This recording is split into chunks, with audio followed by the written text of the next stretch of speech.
Bismillahirrahmanirrahim.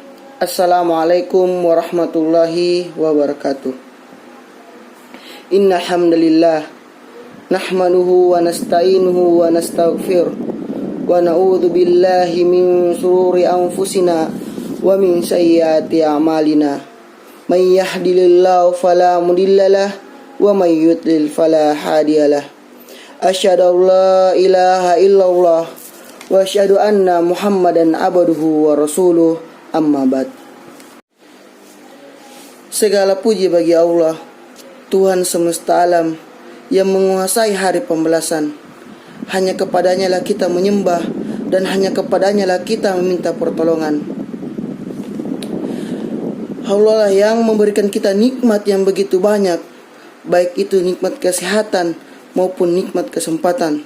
Allah Subhanahu wa taala berfirman, "Wa in ta'uddu nikmatallahi la tuhsuha." Dan sekiranya kalian hendak menghitung nikmat Allah, niscaya kalian tidak akan bisa menghitungnya. Salawat serta salam kita panjatkan kepada Nabiullah Muhammad sallallahu alaihi wasallam yang telah membawa obor keselamatan dunia dan akhirat. Anak-anakku yang dicintai oleh Allah Subhanahu wa taala. Allah Subhanahu wa taala berfirman dalam Al-Qur'an, sesungguhnya orang-orang yang bersedekah baik laki-laki maupun perempuan dan meminjamkan kepada Allah Subhanahu wa taala pinjaman yang baik, niscaya akan dilipat gandakan ganjarannya kepada mereka dan bagi mereka pahala yang baik. Setiap manusia diberikan oleh Allah Subhanahu wa taala harta. Harta yang diberikan Allah Subhanahu wa taala kepada manusia bukan semata-mata hanya untuk kita pribadi, tapi ada hak orang lain dalam harta tersebut. Sebagian harta kita adalah milik saudara kita.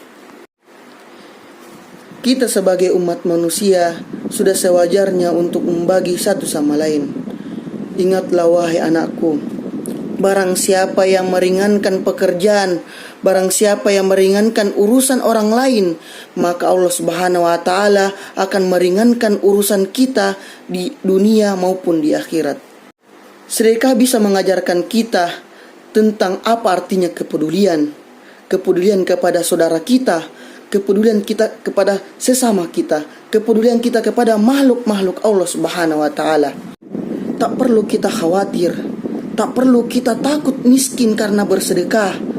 Ingatlah bahwasanya Abdurrahman bin Auf menginfakkan sebagian hartanya tapi tak pernah miskin.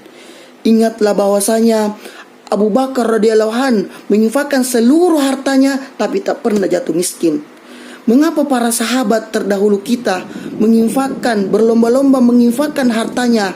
Karena mereka sadar bahwasanya Allah Subhanahu wa taala akan menggantinya berupa surga. Ketika kita bersedekah dengan ikhlas, tak meminta dan tidak mengharapkan pamrih kepada orang lain, maka Allah akan ridho kepada kita, dan dengan ridhonya itulah maka Allah akan mengganjarkan berupa surga. Dermawannya seseorang bukan dinilai dari seberapa banyak yang ia berikan, tetapi seberapa ikhlas dia memberi. Lantas, ketika kita memberi harta kita tidak dilandasi dengan keikhlasan, tapi hanya ingin dipuji, maka tidak ada kebaikan bagi kita. Sedekah juga bisa meningkatkan pribadi kita menjadi pribadi yang lebih baik.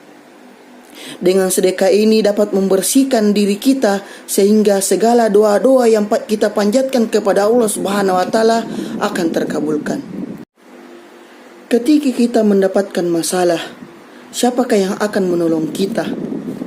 Saat kita bersedekah dengan orang lain, maka Allah akan mempermudah segala urusan kita. Marilah kita meningkatkan keimanan kita kepada Allah Subhanahu wa taala dengan mengeluarkan sebagian harta kita kepada orang yang membutuhkan, kepada saudara-saudara kita yang membutuhkan, kepada fakir-fakir miskin. Apalagi pada saat musim corona seperti saat ini, banyak saudara-saudara kita di luar sana membutuhkan bantuan kita. Inilah kesempatan kita untuk membuat mereka tersenyum dan bahagia. Dan dengan senyum dan bahagia tersebut, kelak di akhirat akan membuat kita tersenyum dan bahagia karena mendapatkan surga Allah Subhanahu wa taala. Demikian taujihat yang Ustaz berikan pada hari ini. Ustaz ucapkan syukran jazakumullah khair. Subhanakallahumma wabihamdik asyhadu an la ilaha illa anta astaghfiruka wa atubu ilaik. Assalamualaikum warahmatullahi wabarakatuh.